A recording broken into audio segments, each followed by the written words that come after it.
కన్నప్ప అసలు ఈ సినిమా ఎందుకు చూడాలి, చూడాల్సిన అవసరం ఏమిటి, అసలు ఈ సినిమా చూసేందుకు ఇంట్రెస్ట్ కలిగించే విషయాలు ఏమైనా ఉన్నాయా అని ఆలోచిస్తే నాకు కొన్ని ఇంట్రెస్టింగ్ రీజన్స్ అయితే దొరికాయి ఈ సినిమా చూడడానికి. అవేంటో మనం ఈ రోజు ఈ వీడియోలో అయితే మాట్లాడుకుందాం. నెంబర్ 1 పాయింట్ ఏంటంటే, చాలా మందిని కన్నప్ప సినిమాకి ఎందుకు వెళ్తామని అడిగితే దాంట్లో మా ప్రభాస్ అన్న క్యామియో ఉంది అందుకే వెళ్తామని అయితే చెప్తారు. అఫ్ కోర్స్ అది అందరికీ తెలిసిందే. కన్నప్ప సినిమాలో ప్రభాస్ గారి క్యారెక్టర్ ఏదైతే ఉందో అది one of the biggest crowd puller లాగా అయితే ఉండబోతుంది.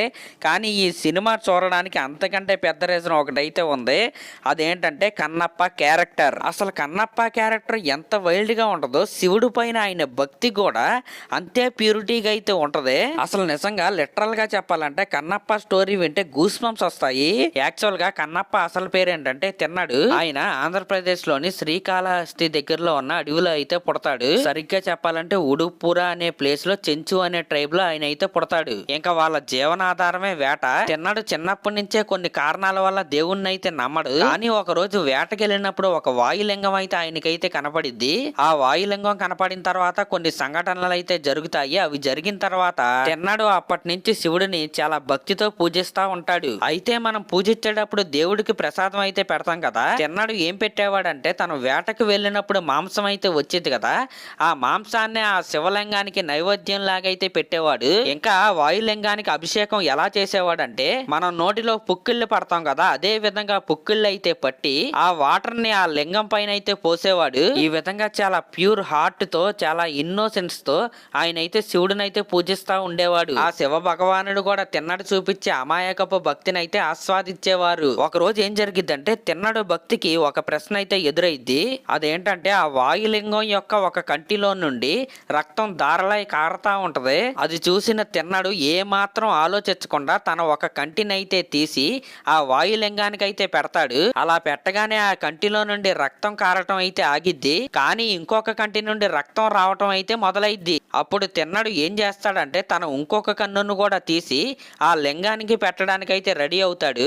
అప్పుడు తిన్నడికి ఒక డౌట్ అయితే వస్తుంది. ఈ కన్ను కూడా నేను పీకేసుకుంటే నాకు కనపడదు కదా, అప్పుడు ఈ రెండవ కన్నును ఎక్కడ పెడతానో నాకైతే తెలియదని ఆయన కాలుని ఆ లింగం యొక్క రెండవ కన్ను ఉంది కదా, రక్తం వచ్చే కన్ను, అక్కడైతే పెట్టి ఈ కన్నుని పీక్కుని అక్కడ పెట్టడానికి అయితే రెడీ అవుతాడు. అప్పుడు ఆ పరమశివుడు ప్రత్యక్షమై తిన్నడు భక్తికి అయితే మెచ్చి అతన్ని ఆశీర్వదిస్తారు. అప్పటి నుంచి తిన్నడు పేరు భక్త కన్నప్పగా మారిద్ది. అదే మనం ఇప్పుడు సినిమాలో అయితే చూడబోతున్నాం. నిజంగా నాకు ఈ స్టోరీ వినగానే ఈ సినిమా చూడాలనిపించి యూట్యూబ్ లో భక్త కన్నప్ప సినిమా అయితే చూశాను, కృష్ణమరాజు గారిది. నిజంగా సినిమా క్లైమాక్స్ లో కృష్ణమరాజు గారు చెప్పిన డైలాగ్స్ కావచ్చు, ఆయన చేసిన పర్ఫార్మెన్స్ కావచ్చు, నిజంగా స్టాండ్ అవుట్ పర్ఫార్మెన్స్ అనే చెప్పాలి. మనకు తెలియకుండానే ఎమోషనల్ అయిపోతాం అనమాట. నాకు ఇప్పుడు నెక్స్ట్ వీక్ లో రిలీజ్ అయ్యే మంచు విష్ణు గారి కన్నప్ప చూడడానికి కూడా ఇంట్రెస్ట్ కలిగించిన ఫస్ట్ పాయింట్ కూడా ఇదే. అసలు ఇంతటి ఐకానిక్ సీన్ ని వీళ్ళు ఈ సినిమాలో ఎలా తీశారు, ఎలా ఎగ్జిక్యూట్ చేశారు అనే డౌట్ అయితే నాకైతే ఉంది. ఈ సినిమాకి వెళ్ళడానికి నా ఫస్ట్ రీజన్ ఇదే అనమాట. ఇంకా నెంబర్ 2 రీజన్ ఏంటంటే, ఆఫ్ కోర్స్ మన డార్లింగ్ ప్రభాస్ అన్న. కన్నప్ప టీజర్ 2 లో కావచ్చు, లేకపోతే మన లేటెస్ట్ గా రిలీజ్ అయిన ట్రైలర్ లో కావచ్చు, ప్రభాస్ గారి రుద్ర క్యారెక్టర్ యొక్క షార్ట్స్ ఏవైతే ఉన్నాయో నిజంగా గూస్ బంప్స్ వస్తున్నాయి అవి చూస్తుంటేనే. ఆ రుద్ర క్యారెక్టర్ లో ప్రభాస్ గారు అలా నడిచొస్తా ఉంటే నిజంగా రాజసం ఉట్టిపడినట్టు అయితే కనపడుతుంది. ఆ క్యారెక్టర్ ని కేవలం 2 నిమిషాల ట్రైలర్ లో లేకపోతే నిమిషం టీజర్ లో చూస్తేనే ఈ రేంజ్ గూస్ బంప్స్ వస్తున్నాయి అంటే, రేపు స్క్రీన్ మీద చూస్తే ఆ విస్ఫోటనం ఎలా ఉంటుందా అనే డౌట్ తో అయితే ఖచ్చితంగా కన్నప్ప సినిమాకి అయితే వెళ్ళాలనిపిస్తుంది. ఖచ్చితంగా కన్నప్ప సినిమాకు వచ్చే ఓపెనింగ్స్ ఏవైతే ఉన్నాయో దాంట్లో 3/4 అయితే ఖచ్చితంగా ప్రభాస్ గారి వల్లే వస్తాయని నేనైతే ఖచ్చితంగా చెప్పగలను. ఇంకా నెంబర్ 3 రీజన్ ఏంటంటే, ఈ సినిమా క్యాస్టింగ్ అనమాట. ఈ సినిమాలో ప్రభాస్ గారితో పాటు హిందీ నుండి అక్షయ్ కుమార్ గారు, ఇంకా మలయాళం నుండి మన మోహన్ లాల్ గారు, ఇంకా మోహన్ బాబు గారు, శరత్ కుమార్ గారు, కాజల్, ఇంకా ఇలాంటి యాక్టర్స్ అయితే